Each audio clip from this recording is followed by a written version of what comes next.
नमस्कार, मी संदीप देसाई। बुलेटिनच्या सुरुवातीला नाशिक मधली एक ब्रेकिंग बातमी येते। नाशिक महापालिकेच्या महासभेमध्ये महापौरांना घेराव घालण्यात आलेला आहे। नाशिकच्या महासभेला सुरुवात होताच प्रचंड गोंधळ झाला। इतिवृत्त मंजूर करण्यावरून गोंधळ उडालेला आहे। महापौरांनी सर्व विषय मंजूर करत सभा गुंडाळली, मात्र सभागृहामध्ये नगरसेवक आक्रमक झालेले पाहायला मिळाले।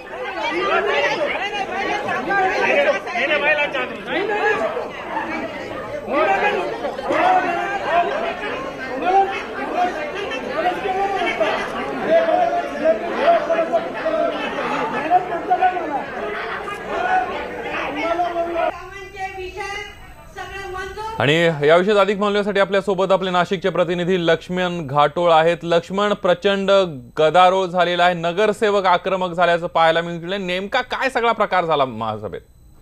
नाशिक महानगरपालिकेच्या सभागृहामध्ये गोंधळ होणं ही काही नवीन बाब नाही। यापूर्वी देखील नाशिक महानगरपालिकेच्या सभागृहामध्ये अशा प्रकारचे गोंधळ आपल्याला नेहमी पाहायला मिळतात। आजही असाच एक गोंधळ होता की नाशिक महानगरपालिकेच्या वतीनं परिवहन समिती, शहरातली जी बस सेवा आहे ती बस सेवा परिवहन समितीच्या माध्यमातून चालवावी असा ठराव यापूर्वी नाशिक महानगरपालिकेच्या महासभेत करण्यात आला होता।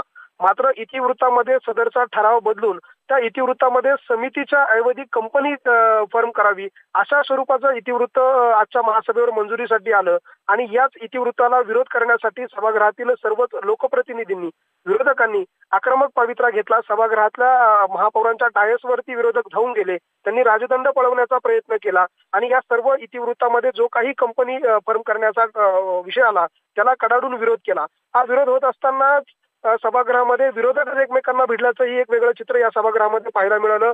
काँग्रेसचे नगरसेवक गटनेते आणि राष्ट्रवादीच्या गटनेत्या यांच्यामध्ये समोरासमोर आल्यानं वाद झाला।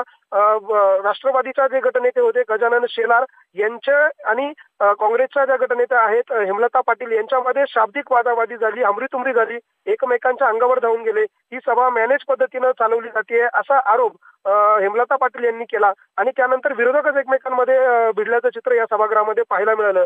नाशिक महानगरपालिकेमध्ये अशा प्रकारचे गोंधळ हे नित्याचे आहे। मात्र गेल्या काही दिवसांपासून नाशिक महानगरपालिकेच्या सभागृहामध्ये जी काही कामकाज चाललेलं आहे त्या कामकाजामध्ये अतिशय घालमेल आपल्याला पाहायला मिळते आहे। जो ठराव मंजूर होतो तो ठराव न करता इतिवृत्तामध्ये तो विषय बदलला जातो आणि इतिवृत्तामध्ये समितीच्या ऐवजी कंपनी फर्म केली जाते। सगळा कार्यक्रम आहे। महापालिकेचं कामकाज म्हणजे एक प्रकारे गदारोळच असा प्रघात जो आहे तो आतापर्यंत पडलेला दिसतोय। धन्यवाद लक्ष्मण, तुम्ही दिलेल्या या संपूर्ण माहितीबद्दल। यानंतर बातमी आहे औरंगाबाद मधली। औरंगाबाद जवळच्या करमाड इथल्या शेवगा गावामध्ये जावेद बेग यांच्या घराला रात्री आग लागली। या आगीमध्ये संपूर्ण कुटुंब होरपळून गेले। त्यामध्ये 16 महिन्यांच्या नूर मोहम्मद बेग या चिमुरड्याचा मृत्यू झालाय। कुटुंबातील सर्व 8 जण बाजून जखमी झालेले, त्यांच्यावर घाटी रुग्णालयामध्ये उपचार सुरू आहे। जखमींपैकी 5 जण गंभीर आहे। घराला आग नेमकी कशामुळे लागली याची माहिती मिळू शकलेली नाहीये। करमाड पोलीस घटनास्थळाचा सध्या पंचनामा करतायत। 8 जखमींपैकी 7 ते 10 वयोगटातील 6 मुली आहेत। अधिक माहिती घेऊयात, आपले प्रतिनिधी सिद्धार्थ गोदाम आपल्या सोबत आहेत। सिद्धार्थ, जखमी असलेल्यांची प्रकृती कशी आहे आणि याचं कारण काय कळतंय का? संदीप, प्राथमिक पोलिसांनी जी माहिती दिलेली आहे त्यामध्ये शॉर्ट सर्किटमुळे ही आग लागली असावी असा पोलिसांचा अंदाज आहे आणि ज्या ठिकाणी शॉर्ट सर्किटचा पॉइंट होता त्याच्या खाली एक घरगुती वापराचा रॉकेलचा डबा भरलेला होता, त्यावर ठिणगी पडल्यामुळे तो भडका अचानक उडाला आणि जवळपास 3 मुलं पलंगावर खेळत होती। त्या पलंगाला आग लागली आणि ती मुलं गंभीररित्या भाजली। त्यातील शेख नूर बेग नावाचा जो 16 महिन्याचा मुलगा यामध्ये जागीच मयत झालेला आहे आणि जे काय 8 जखमी आहेत त्यातील 6 मुली आहेत, त्या 7 ते 10 वयोगटातील आहेत। त्या मयत मुलाची आई यामध्ये जखमी आहे आणि एक मुलगा जखमी आहे। जखमींपैकी 3 जणांची प्रकृती गंभीर आहे। मयत मुलाची आई जवळपास 80% भाजलेली आहे आणि दुसरी एक मुलगी तीही जखमी झालेली आहे। एकंदरीतच उपचार सुरू आहेत। आता आग नेमकी शॉर्ट सर्किटमुळे लागल्याचं पोलिसांचा प्राथमिक अंदाज आहे, मात्र अजून तपास केल्यानंतरच खरी परिस्थिती समोर येईल। मात्र गावात एवढी मोठी घटना पहिल्यांदाच घडल्यामुळे गावात सुतक पाळल्या जातं, एक भीतीचं वातावरण आहे। अगदी धन्यवाद सिद्धार्थ, तुम्ही दिलेल्या या संपूर्ण माहितीबद्दल। डान्स बार प्रकरणी सरकारनं कोर्टात बाजू नीट मांडली नाही असा आरोप करत राष्ट्रवादी महिला काँग्रेसनं सरकारचा निषेध केलाय। राष्ट्रवादी महिला काँग्रेसच्या वतीनं सरकारला घुंगरू भेट देण्यात येणार आहे। जळगावमध्ये राष्ट्रवादी महिला काँग्रेसच्या वतीनं राष्ट्रीय अध्यक्षा फौजिया खान यांच्या नेतृत्वाखाली निदर्शनं करण्यात आली।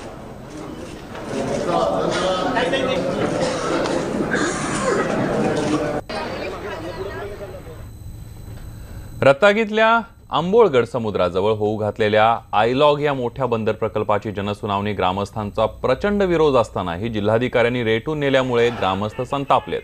ही जनसुनावणी मुळातच बेकायदेशीर असून ती रद्द व्हावी असं पत्र खुद्द पर्यावरण मंत्री रामदास कदम यांनी काल रत्नागिरी जिल्हाधिकाऱ्यांना दिलं होतं. मात्र पर्यावरण मंत्र्यांच्या या पत्राला रत्नागिरी जिल्हाधिकाऱ्यांनी केराची टोपली दाखवली आणि ही जनसुनावणी रेटून नेली आहे. आपको जो कहना है वो कहिए, 10 मिनिट बैठिए. पंतप्रधान नरेंद्र मोदी यांनी आज चक्क रणगाडा चालवलाय. निमित्त होतं लार्सन अँड टुब्रोच्या उद्घाटनाचं आणि याच कार्यक्रमामध्ये मोदींनी अशा प्रकारे रणगाडा चालवलाय. यावेळी संरक्षण मंत्री निर्मला सीतारामनही उपस्थित होत्या.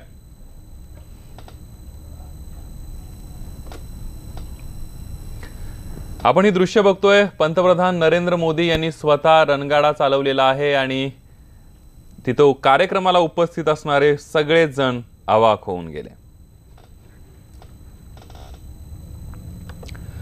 पश्चिम बंगालच्या मुख्यमंत्री आणि तृणमूल काँग्रेसच्या प्रमुख ममता बॅनर्जी यांनी आज भाजप विरोधी राजकीय पक्षांना एकत्र आणण्यासाठी भारतीय एकता सभा आयोजित केली आहे. या सभेसाठी प्रचंड गर्दी झालेली पाहायला मिळते आहे. कोलकात्यामध्ये होणारी ही सभा म्हणजे सत्ताधाऱ्यांविरोधातल्या आघाडीचा आणखी एक प्रयत्न असल्याचं मानलं जात आहे. ममता यांनी गेल्या ऑगस्टपासून एकता सभेची तयारी केली होती.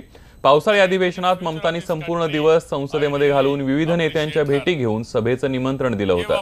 ही सभा ममतांच्या राजकीय महत्वाकांक्षेचा भाग असल्याचंही मानलं जात आहे.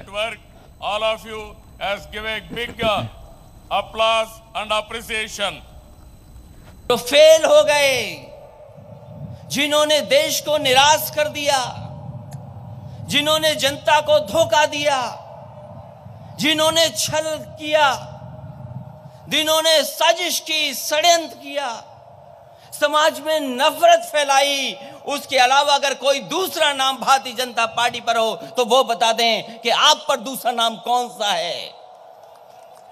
इस नाम ने निराश कर दिया है देश को.